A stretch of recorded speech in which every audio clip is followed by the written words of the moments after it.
नमस्कार दोस्तों, हिंदी कहानी 2.0 चैनल में आपका स्वागत है। तो आज हम कहानियों की अगली कड़ी में विष्णु प्रभाकर जी द्वारा लिखित कहानी सच मैं सुंदर हूँ इसको सुनते हैं। लेकिन इससे पहले आप सभी लोग से एक विनम्र अनुरोध है कि अगर चैनल पर नए हैं तो चैनल को सब्सक्राइब जरूर कीजिएगा। कहानी अच्छी लगे तो लाइक शेयर कमेंट जरूर कीजिएगा। तो चलिए शुरू करते हैं कहानी सच मैं सुंदर हूँ। मुकुल ने निश्चय किया कि इस बार होली की छुट्टियों में वह घर नहीं जाएगा। लेकिन छुट्टियां आए इससे पूर्व ही मंजरी का पत्र आ पहुंचा। मनीषी भाभी का आग्रह है कि सदा की भांति इस बार भी वे आपकी राह देखेंगी। उसकी प्रतिज्ञा और भाभी का आग्रह, इन दोनों में कौन शक्तिशाली है यह वह जानता था। इसलिए मन में अवसाद लेकर भी उसे जाना पड़ रहा है। ट्रेन में अपार भीड़ है, शोर है, बदतमीजी है, लेकिन सब ओर से आंखें मूंदे वह ऊपर की बर्थ पर लेटा हुआ सिगरेट के लंबे लंबे कस खींचता और उठते हुए सर्पाकार धुएं में राह भटक भटक जाता। स्वभाव से वह अल्हड़ था, लेकिन आज उसके स्मृति पटल पर ऐसा कंपन है जैसा संभवतः रडार में होता है। किसी संकट की सूचना, लेकिन वह संकट की बात सोचना नहीं चाहता।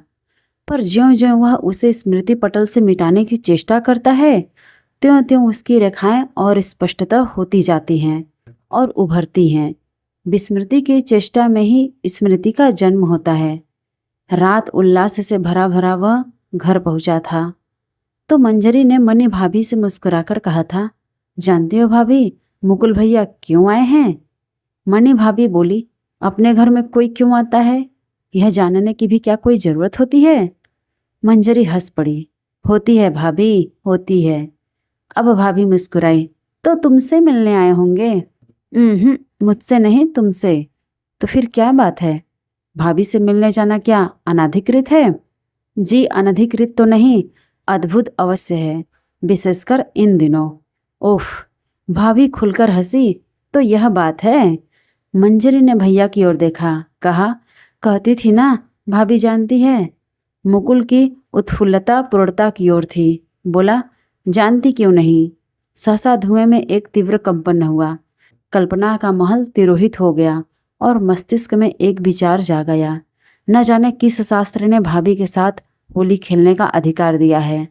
शायद यह परंपरा है, और परंपरा की शक्ति विधि विधान धर्म और शास्त्र सबसे ऊपर होती है। न जाने कब किस देवर ने किस भाभी के साथ पहली बार होली खेली होगी। उसने एकाएक करवट बदली। फिर हंसी आया, हूं न मूर्ख, इसमें खोज की क्या बात है? इस परंपरा के पीछे शाश्वत यौन आकर्षण है।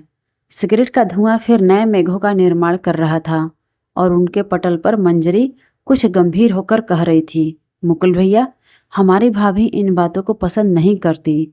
क्यों? क्यों क्या? देखा नहीं तुमने कितनी सादी रहती हैं? कभी कभी तो डर लगता है। उस दिन हमारे घर में आई थी, मैंने भोजन के लिए कहा तो आ बैठी। दाल में नमक ज़्यादा था, लेकिन वह बोली नहीं। मैं जानती थी। मैंने उनसे कहा तो हंस दी। बोली, यदि कभी कभी ज़्यादा नमक न पड़े तो ठीक का पता कैसे लगे? मुकुल ने बड़ी तीव्रता से सिगरेट के कस खींचे, फिर बुदबुदा उठा, मैं सचमुच कभी कभी ओवरडोज की ज़रूरत होती है। वही जीवन का आनंद है। समता तो थका देने वाली होती है। धुएं के बादल गहरा उठे। उनके पीछे मनी भाभी की सलोनी आंखें भर आई। उस दिन उन्होंने पूछा था, देवर जी, आखिर होली क्यों खेली जाती है? और तब मुकुल ने अपना संचित ज्ञान कोष जैसे भाभी के चरणों में उड़ेल दिया था। सारे इतिहास का रत्ती रत्ती वर्णन उसने रस विभोर होकर किया था, और उस तमाम समय भाभी अचरज से मुस्कुराती उसकी ओर देखती रही। मुकुल बोला, सच तो यह है भाभी, यह प्रकृति का त्यौहार है। प्रकृति हंसती है, मधुर ऋतु मुस्काती है, किसान उन्मत्त हो उठता है। हम हंसते हैं, हंसना ही तो जीवन है। वर्ष भर के जीवन की विषमताओं में हम डूबे रहते हैं। एक दिन मुक्त होकर खूब हंसें, ऐसा सोचकर ही किसी दूरदर्शी पुरातन पुरुष ने इस त्यौहार का आविष्कार किया था। हाँ लाला, वर्ष भर रोकर एक दिन हंसना या एक दिन हंसकर वर्ष भर रोना सौदा काफ़ी महंगा है ना देवर जी? भाभी, झूठ कहती हूँ मैं। हंसना रोना क्या कभी एक साथ होता है? जब एक रोता है तभी दूसरे को हंसी आ जाती है। नहीं भाभी, आज के दिन कोई नहीं रोता, सभी हंसते हैं। सहसा वह उठ बैठा, दृष्टि नीचे की ओर गई। पाया अधिकांश यात्री ऊँघ रहे हैं, कुछ पढ़ भी रहे हैं, कुछ दीवार से सटे खड़े हैं, और गाड़ी है कि अपनी रफ्तार से चली जा रही है, निर्मुक्त निर्द्वंद्व। सोचा सभी हंसते हैं। सचमुच क्या सभी हंसते हैं? आज भी चारों ओर रोना ही कुछ अधिक है। भूख, अभाव, आत्महत्याएं, पुलिस, जेल, सभी कुछ पूर्ववत है, लेकिन फिर भी हंसने वाले हंसते हैं। लेकिन जिनके प्रिय बिछुड़ गए हैं वे भी क्या हंस सकते हैं? उनके लिए रोना ही सत्य है। वे रोएंगे तभी तो हंसने वाले हंसेंगे। कैसी विडंबना है, कैसा चक्रव्यूह है, हंसना रोना, रोना हंसना।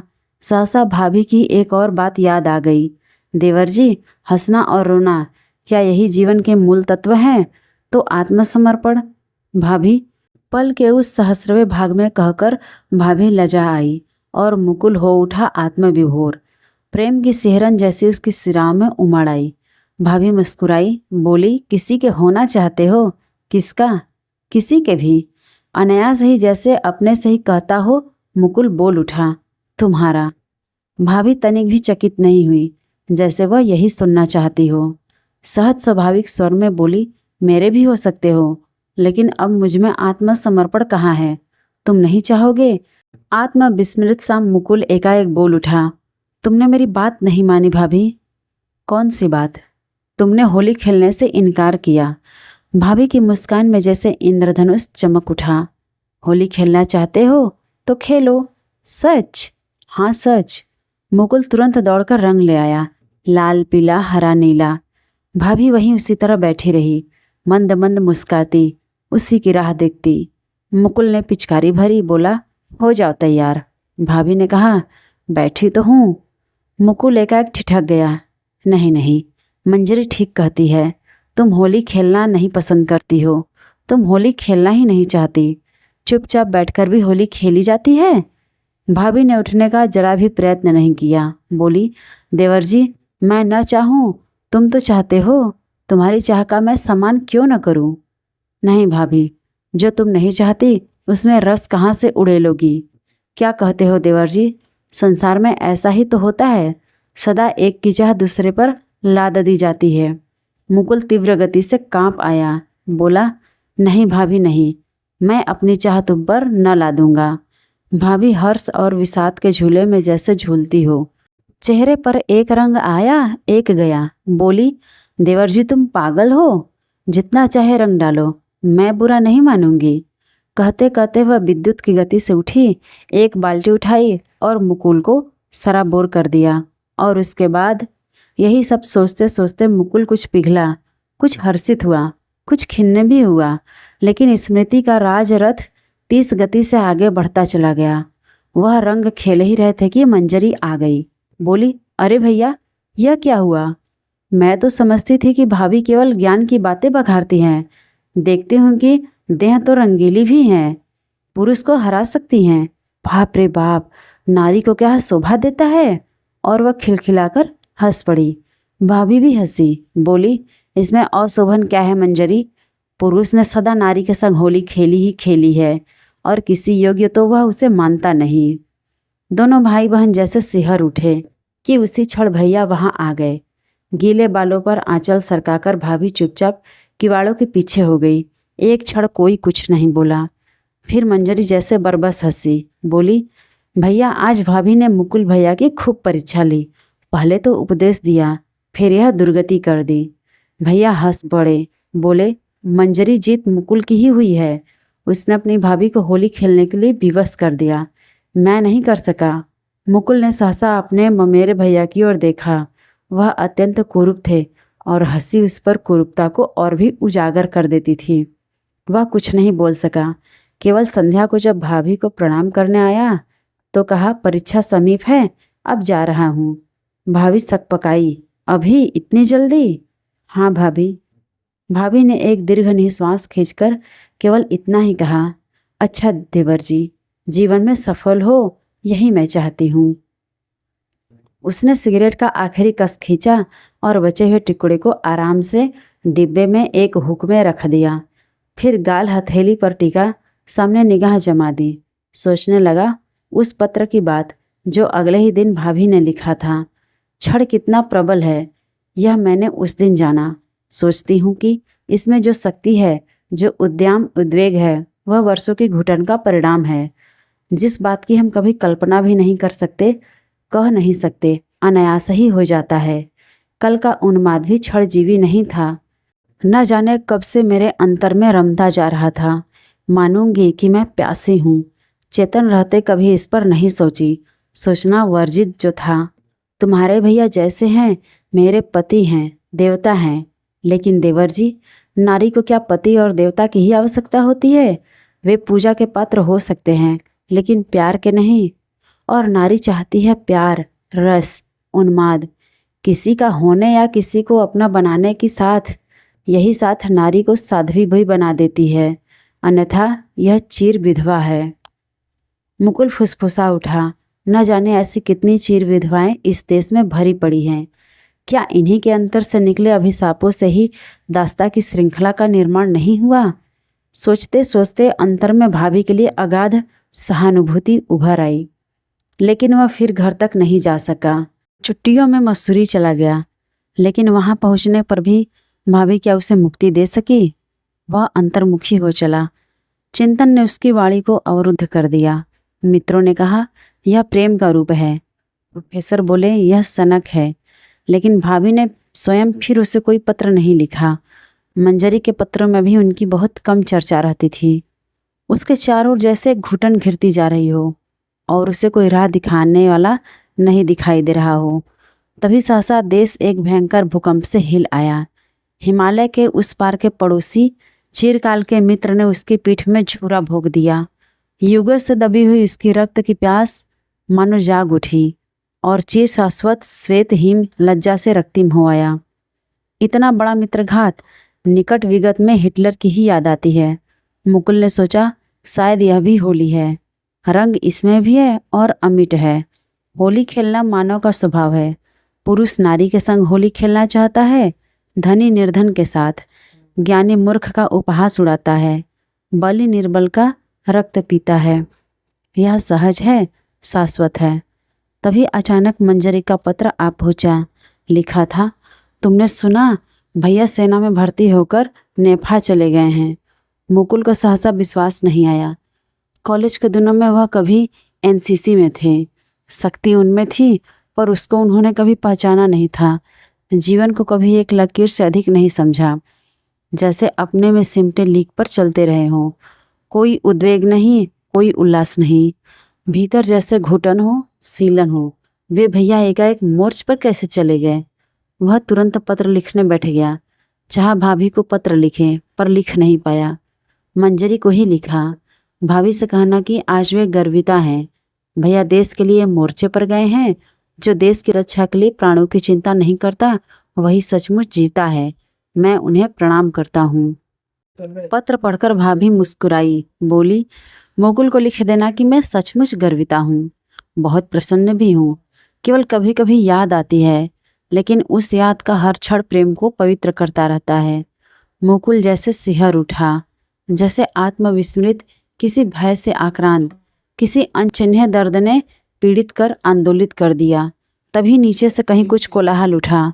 क्षणिक व्यवधान के कारण कल्पनापट हिल गया। सुस्थिर हुआ तो मंजरी का 1 महीने के बाद दूसरा पत्र सामने था।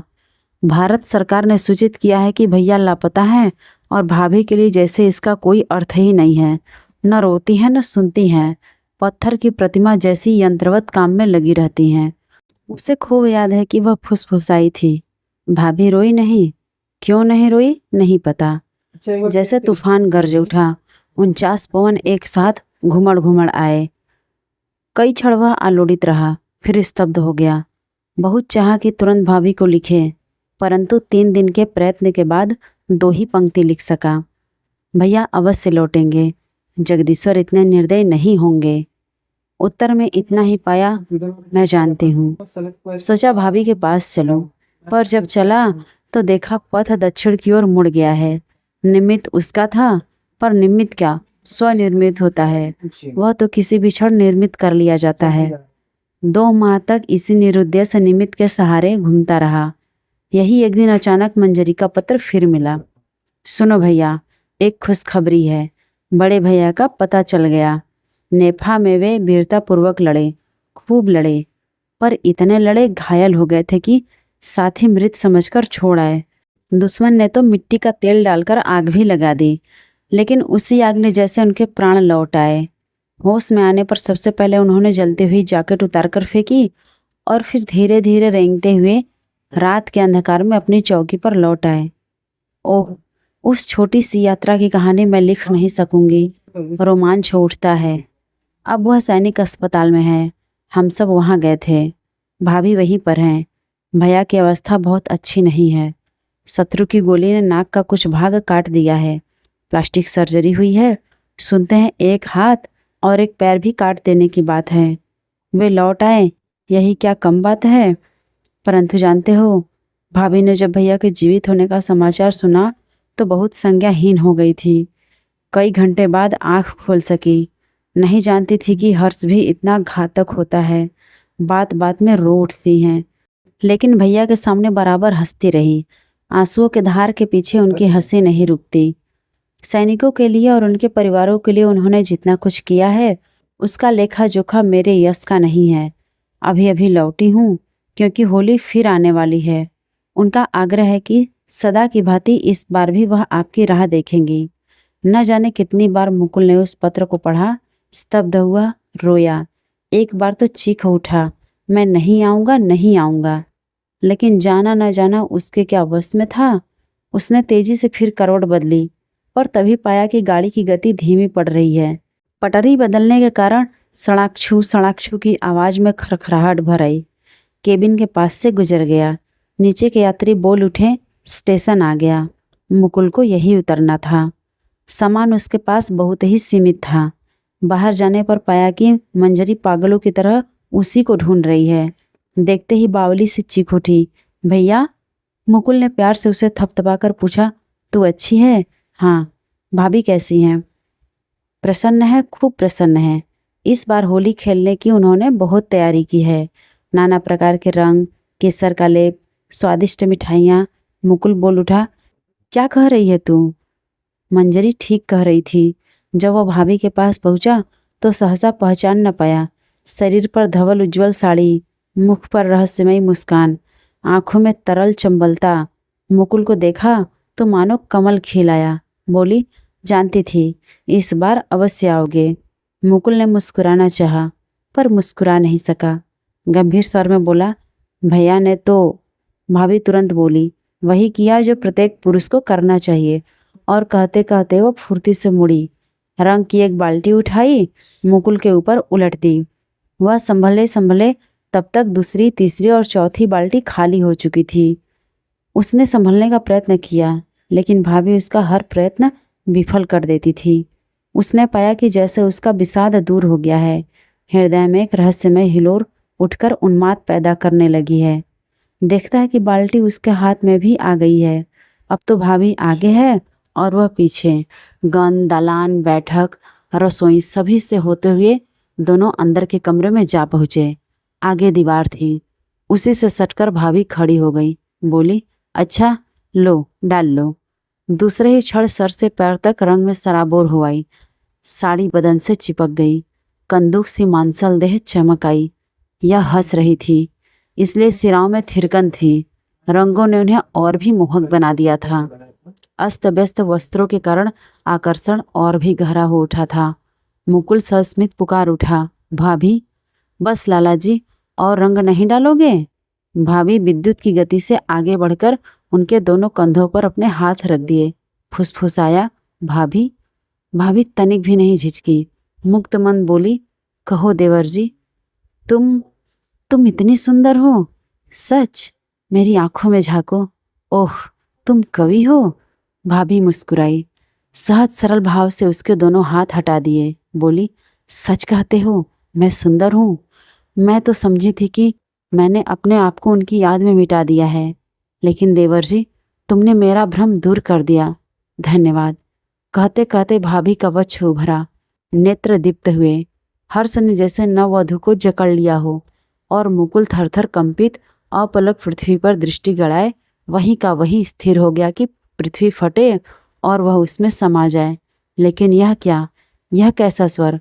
भाभी को क्या हो गया?